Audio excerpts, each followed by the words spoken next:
você tentasse me descrever um pouquinho mais desse momento de sofrimento desses 6 meses, cara. 6 meses de loucura, né? É assim, qual foi o primeiro... Putz, esse mês não foi. Não, e agora não foi. Gerou uma loucura na sua cabeça? Assim, como que foi esse momento? E quando você toma... E também quando você fala assim, velho, não, chega, agora eu vou mudar. Quando que é o basta, né? O estopim que você fala, velho, porque não. vai acumulando até você falar, cara, puf, Qual que é o momento que Bom, você falou, meu, chega? Cara, primeiro 6 meses é nada, é o curtíssimo prazo. Né? O primeiro mês você implantou, o segundo mês você contratou, no terceiro mês a gente começa a ter expectativa, você entendeu? Aí no quarto mês não teve o resultado, com a queda da receita e o aumento da despesa, porque a gente fez aquisições ali, comprou imóvel, e era um investimento ousado. Eu era um moleque ousado mesmo, sabe? Só que estava plantando a minha ousadia em cima de uma base ruim, que era a minha arrogância, cara, entendeu? E aí o que acontece? Aí no primeiro mês não funcionou e caiu a receita. A gente tinha caixa, pagou. No segundo mês caiu de novo. Opa, não funcionou. E aí você começa, enfim, você começa a ter que bancar. Você começa a ver o dinheiro do cofre acabando. Assim, Não, você fala, acabou meu Deus do a céu. grana e você começa a acabar. Aí você, alguma coisa está errada. Aí o próximo passo é você entender o que está errado. Eu lembro que vou contar então detalhes da história, tá? Eu e Luciana, um dia, ela estava grávida do Breno, estava com um barrigão ali, acho que devia ter ali uns 8 meses de gravidez. Eu cheguei em casa e ela estava assim, em cima da cama, sentada, de perna cruzada, com um monte de papel assim em cima da cama. E eu cheguei e falei para ela, e tudo bem? Ela, olha, amanhã é dia de folha, a gente não tem dinheiro para pagar funcionário. Nossa. Amanhã é dia de folha, a gente não tem dinheiro para pagar funcionário. Isso. E a gente nunca atrasou salário de funcionário. E a Luciana sempre foi muito calma. Aquele dia eu vi ela preocupada. Aí eu me preocupei, eu fiquei preocupado. Cara, eu não imagino ela preocupada. Ela estava preocupada. Ela olhou aquele olhão, arregalou para mim assim. Então vamos olhar. Aquela noite a gente virou a noite fazendo um modelo num Excel do negócio. A gente precisava enxergar a coisa matematicamente. Então a gente fez um modelo e projetou o fluxo de caixa. E a gente viu onde é que estava o buraco. Óbvio, o buraco era simples. O buraco era uma redução, né, que foi o que eu falei. Eu comecei pela conclusão. Né? A gente caiu 30% a receita projetada e aumentou 30% a despesa. Ou seja, esse buraco criou. Então você tinha que resolver esse buraco. Como é que você resolve esse buraco? Você tem que reduzir essa despesa e aumentar a receita.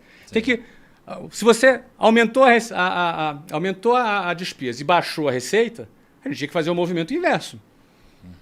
E na hora que a gente fez ali, depois que a gente enxergou o problema, a gente começou a fazer uma lista do que a gente tinha que fazer para resolver aquele problema. Levaria 2 anos para resolver aquele problema. Se tudo der certo no nosso plano. 2 anos. Você comete um erro de 6 meses, te custa 2 anos, isso se tudo der certo. Se tudo der certo.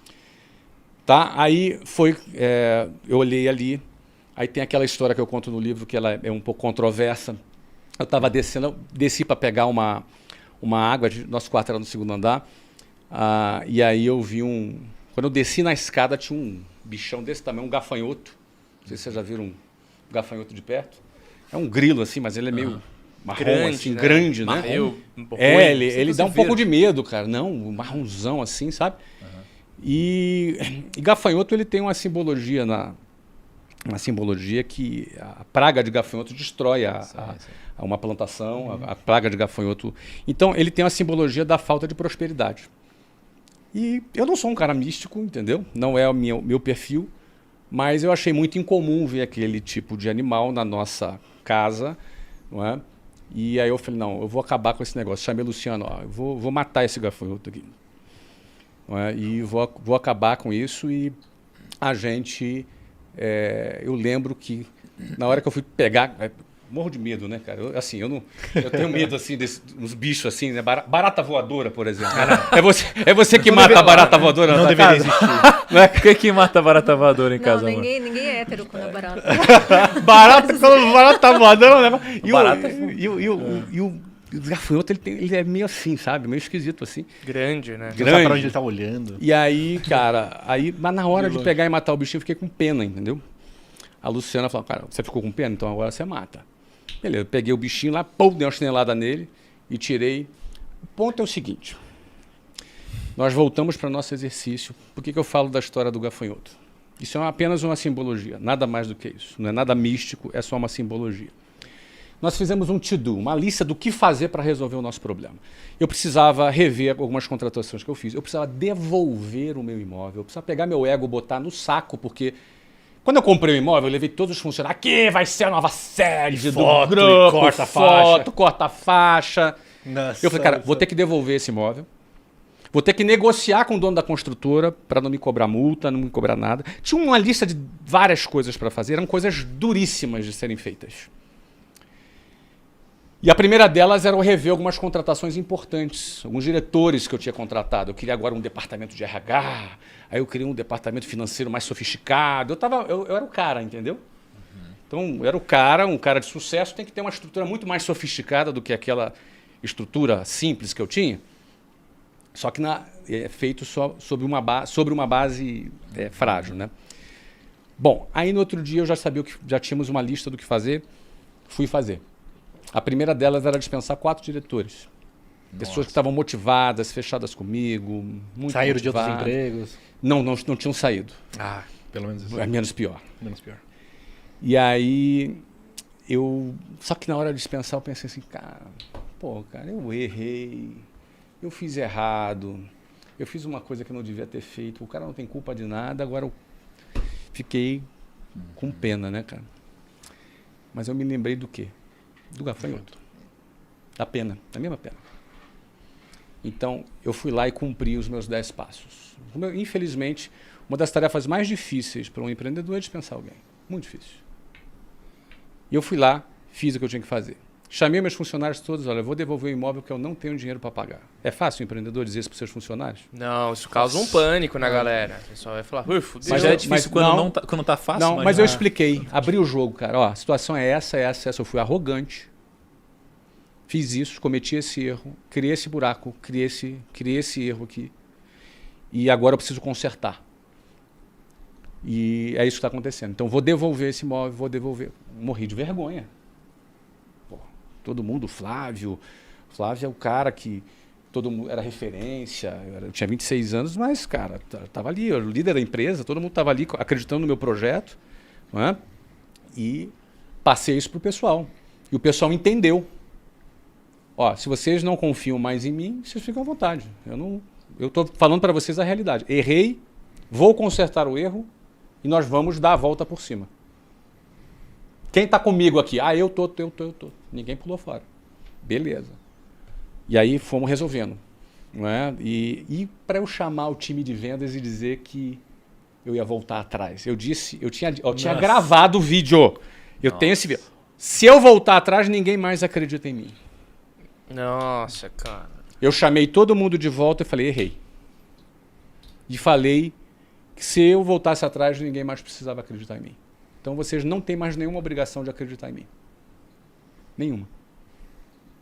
Vocês podem aí procurar outra coisa para fazer, vai arrumar outro líder para seguir. Não tem nenhuma obrigação de seguir. Infelizmente eu errei. E eu estou voltando atrás. Vou voltar à raiz. Venda raiz que a gente sempre fez, que eu jamais deveria ter saído. Quem está comigo? Todo mundo, vambora, vamos voltar. E a gente virou, começamos a produzir. Aumentamos as vendas, começamos a produzir. Levaria 2 anos para a gente fazer aquela reversão. 4 meses depois, a gente transformou 6 das nossas escolas no Rio de Janeiro em franquias, porque teve uma proposta. Chegou uma pessoa com uma boa grana, fez uma proposta para comprar aquelas escolas e transformar em franquias. E a gente liquidou aquela dívida toda. Ou seja, em 6 meses a gente estava zerado. Caramba. Era difícil, hein? Mas assim, a gente cumpriu os 10 passos do to-do ali nosso. Mas eu estou falando tudo isso por quê? Por causa da sua pergunta. A minha jornada, ela foi uma jornada assim, de sair muito de baixo e crescimento muito rápido. Não é? Então, isso me desafiou a me adaptar a essa transformação toda.